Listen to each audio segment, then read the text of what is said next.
Shalom, nongeye kubasuhuza abakunzi b'ibiganiro by'umugati w'ubugingo. Ndabifuje ibihe byiza kandi ndashima Imana ko yongeye kungarura hano kugira ngo tuganire ijambo ry'Imana. Tugiye gukomeza kuganira amazina y'Imana. Ukaba uri ubwa mbere dusuye, ndakwakiriye ujye mu mavideo yacu utangirane natwe bino bihe byiza. Turaza gusenga turangije mu cyerekezo cy'izina turi bwige uyu munsi. Amen. Haleluya. Mu migani 15 umurongo wa 3 aravuga ngo amaso y'Uwiteka aba hose yitegereza ababi n'abeza. Wari uzi ko Imana ifite amaso? Imana ifite amaso kandi ngo yitegereza ababi n'abeza. Sinzi ikibanza waba urimo ubu cyangwa se ibihe waba urimo ku buryo wumva ko Imana itari kukureba. Imana yitegereza ababi n'abeza. Waba wumva ko uri mwiza, uri mu bihe byiza bishimishije Imana, menya ko ikureba. Ariko niba naho wumva uri ahantu hadakwiriye, wumva ko Imana mutari kumwe, umenye ko nabwo ikureba. Uyu munsi rero tugiye kwiga izina ryitwa Lahai-Roi. Kuki uyu muntu yahaye Imana izina rya Lahai-Roi? Byaturutse he? Turacyari mu gitabo cy'Itangiriro, harimo amazina agera kuri 7. Uyu munsi tukaba tugiye kwiga ibya kabiri. Itangiriro igice cya 16 no tugiye kureba. Twese tuzi inkuru za sogokuru w'abizera Aburahamu n'umugore we Sara. Bari bafite ikibazo cyo kutabyara, ariko Imana ibaha amasezerano. Bahaye amasezerano, umudamu yishakishiriza inzira, ategeka umutware we kujya kubana n'umujakazi we kugira ngo amutere inda uwo mwana aboneke. Ariko nyuma byaje kumugiraho ingaruka, atangira gufata nabi umujakazi we kubera ko bitewe n'inyifato yari atangiye kugira. Reka turebe rero uko byagenze. Duhere ku murongo wa 4. ngo aryamana na Hagari asama inda. Abonye yuko asama inda, bimusuzuguza nyirabusha wa mujakazi. Sara yabwira Aburahamu ati guhemurwa kwanjye kube kuri wewe, ko nashize umuja wanje mu gituza cyawe. Maze abonye yuko asama inda, biramusuzuguza. Uwiteka aba ari we uducira urubanza, wowe nanjye. Aburahamu asubiza Sara ati dore umuja wawe, mwitegekere ugire uko ushatse kose. Sara yamugirira nabi, nawe arahunga. Amen. Nukuvuga ngo babanaga bombi ari babiri, ari abadamu babiri ku mutware umwe ari we Aburahamu, kugira ngo mbashyire mu nkuru neza. Ariko umujakazi atwita mbere ya nyirabusha.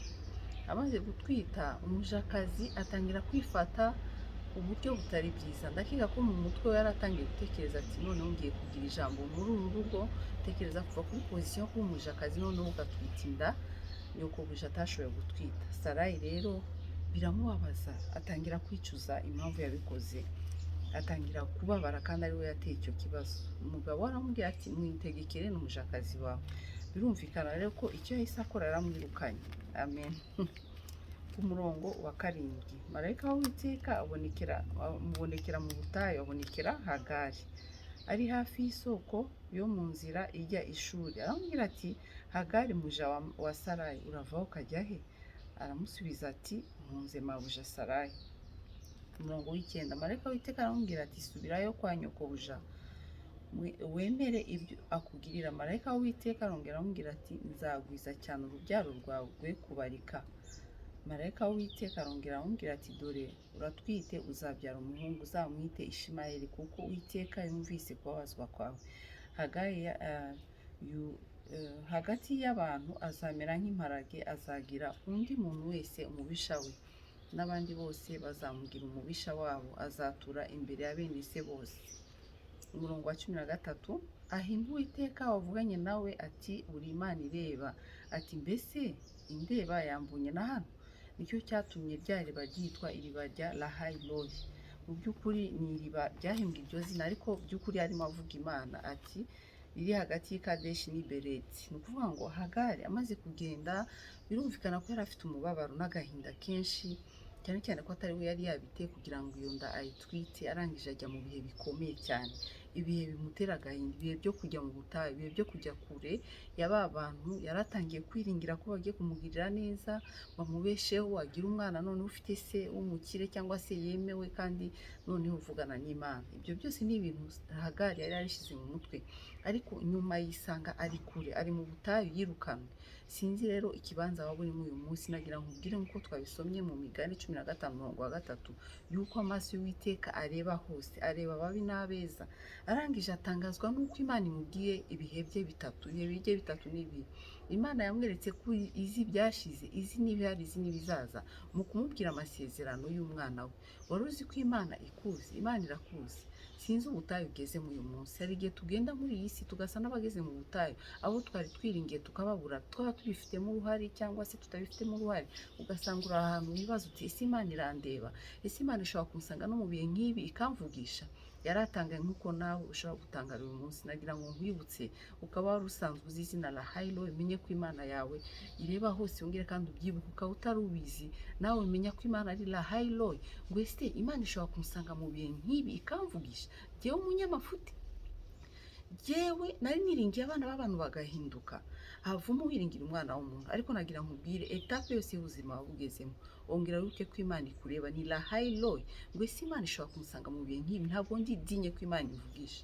Ntibyari bikwiye ko Imana isanga, kuko nasuzuguye mabuja, ariko dore iransanzije kumbwira. Nagira nkubwire ko Imana ikivuga ku buzima bwawe.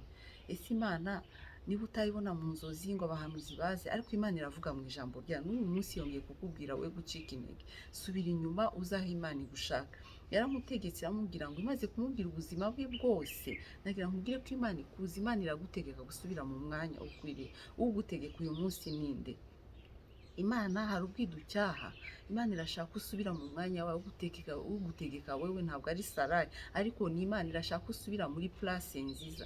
Ari amasezerano kugira ngo ibyo yavuganye nawe byongere kandi bisohore muri wowe, bisohore bibe. Imana yawe iracyagukunda. Hagari, ushobora kuba uri muri situation nk'iya Hagari. Nagira ngo ubwire yuko Imana irifuza ko usubira mu mwanya ukwiriye. Yaramutegetse iramubwira ngo subira kwa nyokobuja Sarayi akugenza uko ushaka. Nagira ngo ubwire ko Imana izi pase yawe, izi present, izi na future yawe, izi icyo uzabaca, ariko birayisaba kuyumvira. Ndakeka ko Sarayi atakomanaje umutima, na cyane cyane ko atari mu bihe byiza, ariko yumviye umwuka wera, yumvira iki marayika amubwiye, asubira mu mwanya Imana imushakaho. Imana igushakaho inshuti, ko irimo kukureba, urimo kwirengagiza, ushaka gukomeza. Nukomeza urwo rugendo uzapfa. Iyo Sarayi akomeza kumwirukana, nako iyo Hagari akomeza kwigendera aho ashaka, ndakeka ko iriya nda wenda yari kuvamo. Hanyuma uriya mwana ntabe umuntu ukomeye nk'uko ijambo ry'Imana ryavuze. Marayika w'uyu munsi kuri wowe ni ijambo ry'Imana, ni Yesu Kristo. Niwe ugutegekana. Umwuka w'Imana uragusaba kuguma hamwe, kuko irakubona. Wari uzi ko Imana ikureba? Nagira ngo uyu munsi twibukanye ko Imana itureba, kandi izi byashize, izi biri ubu, izi n'ibizaza bigutegereje. Hari umugambi w'Imana ku buzima bwawe. Ntukwiriye rero kuyobora. Menya ko Imana ikureba kandi ko igufitiye umugambi mwiza. Ni la Hayilo. Imana iduhane umugisha. Amen.